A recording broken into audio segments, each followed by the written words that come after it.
کاکڑ صاحب، جو ہر بندے کا مسئلہ ہے، بلکہ ہر بندے کی چیخیں نکل رہی ہے مہنگائی کی وجہ سے اور معیشت کی وجہ سے، تو معیشت کو سدھارنے کے لیے پچھلی اسمبلی نے جاتے ہوئے اس مرتبہ آپ کو کچھ مخصوص اختیارات بھی دے دیے تھے جو عموماً نگرانوں کو حاصل نہیں ہوتے، تو معیشت کی بہتری کے لیے آپ کی حکومت نے کیا کیا؟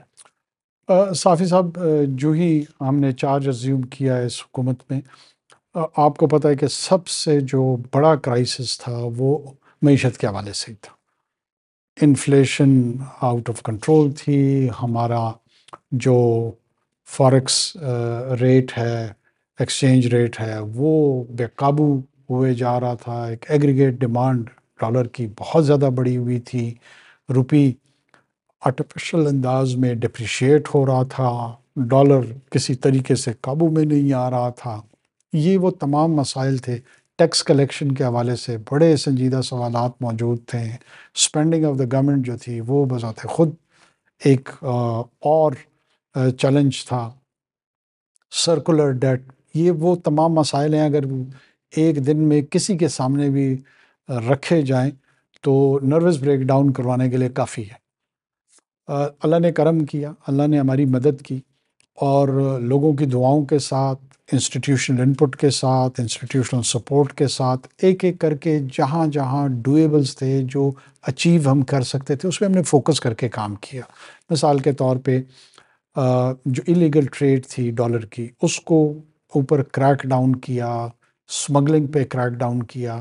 سمگلنگ سے جو السٹ جنریٹ ہوتی تھی پیسے، وہ الائڈ بینک یا یونائٹڈ بینک میں پارک نہیں ہوتے تھے۔ یہ جو اللیگل ٹریڈ، جو کرنسی ٹریڈ ہوتا تھا، اس میں یہ کنورٹ ہوتے تھے، اور پھر وہ ریجن میں مختلف ممالک میں ڈالر میں، پاؤنڈز میں، ریالز میں جا کے پارک ہو جاتے تھے۔ اس کو سمجھتے ہوئے ہم نے ایک سطح پہ انفورسمنٹ کی اور سمگلنگ پہ کریک ڈاؤن کیا۔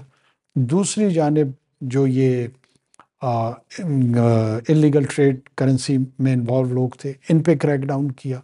اس سے جو ایگریگیٹ ڈیمانڈ تھی ڈالر کی، وہ کم ہونی شروع ہوئی۔ یہ ہم نے مارکیٹ میں ڈالرز نہیں پھینکے، تھرو انفورسمنٹ، قانون کے نفاذ کے نتیجے میں یہ تمام مثبت ڈیولپمنٹس ہوئی، اور مور اور لیس 280 پہ آ کے ڈالر رک گیا ہے۔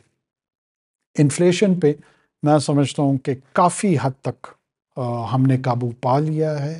جو پاکستان بیورو آف اسٹیٹسٹکس ہیں، ان کے جو اعداد و شمار آ رہے ہیں، اس میں بہتری کے اثرات نمایاں ہو رہے ہیں، اور مجھے یہ امید ہے کہ ہونا تو ویسے ابھی انٹرسٹ ریٹ میں سینٹرل بینک کے فرق آنا چاہیے تھا، لیکن لگ یہ رہا ہے کہ جو ہی نئی حکومت کی تشکیل ہوگی، تو جو پہلا اچھا قدم یا اقدام جن کو میں امید جن کی طرف کر سکتا ہوں، وہ یہ سینٹرل بینک کا جو انٹرسٹ ریٹ ہے اس میں نمایاں کمی شاید لوگوں کو نظر آئے، کیونکہ جو اکنامک انڈیکیٹرز ہیں وہ سارے کے سارے سیٹ ہو چکے ہیں۔ آئی ایم ایف کے ساتھ جو ایس اے پی ایگریمنٹ تھا وہ ہم نے کنکلوڈ کیا۔ فائنانس منسٹر نے بہت ہی پروفیشنل انداز میں اس نیگوسیشن کو لے کے چلی۔ اس کے ساتھ ساتھ جس طریقے سے restructuring of F P R, cabinet کی اپروول اس کے لیے ہو چکی ہے۔ یہ ایک لانگ پینڈنگ ایشو تھا، اور اس کو کوئی بہت ماضی کے جو حکومتیں تھیں انہوں نے اس پہ گفتگو ہوئی، بات ہوئی، لیکن امپلیمنٹیشن کے فیز میں نہیں آ سکے۔ ہمارے حکومت کے دورانیے میں ہم نے اس کی کیبنٹ سے اپروول کرا لی ہے، ری اسٹرکچر کرا چکے ہیں ہم۔ جو پالیسی ہے جو کہ ہمیشہ سے بزنس کمیونٹی کی طرف سے، ٹریڈرز کی طرف سے یہ ڈیمانڈ رہی کہ آپ سمپلیفیکیشن کریں، ٹیکس نظام کی پالیسی اور امپلیمنٹیشن دونوں کو علیحدہ کریں، وہ ہم کر چکے ہیں۔ امید کرتے ہیں کہ جو آنے والے پارلیمان ہیں وہ اس سلسلے میں جو ضروری قوانین ہیں وہ پاس کر کے اس کو اپنا جو قانونی نظام ہے اس کا حصہ بنا لیں گے۔ ڈالر کو قابو کر لیا، لیکن مہنگائی بے قابو ہو گئی۔ آئی ایم ایف کو خوش کر لیا، لیکن غریب کو ناخوش کر دیا۔ ایسا کیوں ہو گیا؟ سلیم صاحب دیکھیں، ہم نے کوئی ایسا قدم نہیں کیا کہ ہم نے آئی ایم ایف کو غریب کو ناخوش کرنے کی بنیاد پہ ان کو خوش آئی ایم ایف بنیادی طور پہ آپ سے کیا چاہتی ہے؟ وہ کہتے ہیں کہ ہمارے جو ممبران ریاستیں ہیں، حکومتیں ہیں، ان کی ٹیکس کلیکشن ہم کرتے ہیں اور اس ٹیکس کلیکشن سے ہم آپ کو ادھار دیتے ہیں، اور آپ اپنی پاپولیشن سے، اپنے لوگوں سے ٹیکس ہی نہیں کلیکٹ کرتے ہیں، تو ہم سے کیوں پیسہ مانگ رہے ہیں؟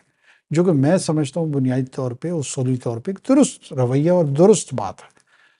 ہمارے ہاں جب تک ہم اپنی معیشت میں، اپنے اکانومی میں ٹیکس کی صورت میں کنٹریبیوٹ نہیں کریں گے، تو وہ طبقہ جو کہ پورسٹ آف دا پور ہے، جو غریب تر ہے، اس کو آپ ان کے مفادات کا خیال نہیں رکھ سکتے ہیں۔ آپ ان کے مفاد کا خیال اسی وقت رکھ سکتے ہیں جب آپ صاحب حیثیت ہوں گے۔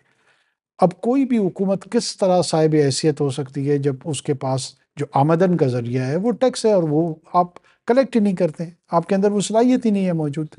یا جو لوگ 3.5 لاکھ کے لگ بھگ سیلریڈ کلاس کو اگر ہٹا دیں تو 24 کروڑ لوگوں میں اتنے، میں لگ بھگ کہہ رہا ہوں، لوگ جو ہیں وہ ٹیکس دیتے ہیں، باقی لوگ ٹیکس کے نظام میں ہی نہیں موجود۔